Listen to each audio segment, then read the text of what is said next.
Est-il possible de jouer avec seulement 8 Go de RAM en 2026? Lors de ma précédente vidéo, vous avez sûrement vu que j'ai utilisé seulement 8 Go en DDR4 pour pouvoir jouer à des jeux vidéo. Mais en réalité, est-ce que c'est suffisant? Et bien aujourd'hui, on fait un comparatif entre 8 Go et 16 Go. Est-ce qu'on aura vraiment une différence? Et ben spoiler, vous allez être vraiment surpris. Pour commencer, je me disais qu'on pouvait utiliser un 3D Mark qui nous permettrait de voir les performances globales. Mais bon, vous connaissez 3D Mark, ça se centre principalement sur les performances du processeur et de la carte graphique. Bien qu'on ait quelques différences, je pense que ça reste assez négligeable. Du coup, on rentre directement dans le vif du sujet avec Cyberpunk, où avec seulement 8 Go, on obtient 78 FPS. C'est pas vraiment les FPS qui vont nous intéresser, mais plutôt la différence entre 8 Go et 16 Go qui va pouvoir nous intéresser, puisque j'utilise exactement la même configuration. Si maintenant on passe avec une barrette de 16 Go, on est à 77 FPS. Ouais, on a perdu un FPS. En soi, cette toute petite différence reste assez négligeable, mais ça montre surtout qu'on n'a quasiment pas de différence alors qu'on a augmenté la mémoire vive. Alors maintenant, on va faire un troisième test en mettant deux barrettes de 8 Go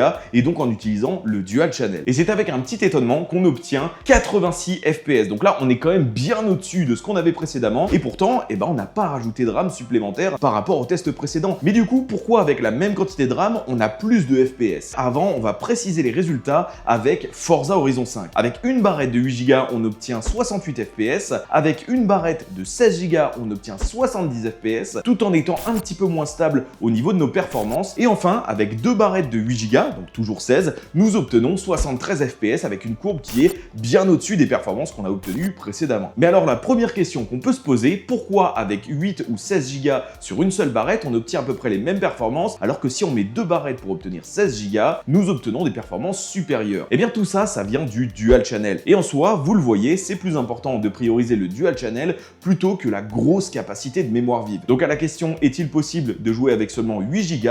Oui, c'est possible, mais on a vu aussi que le Dual Channel peut apporter beaucoup si on veut upgrade notre mémoire vive. Si tu veux plus de vidéos dans le genre, je t'invite à t'abonner, lâcher ton petit like et ton commentaire, et on en refera certainement.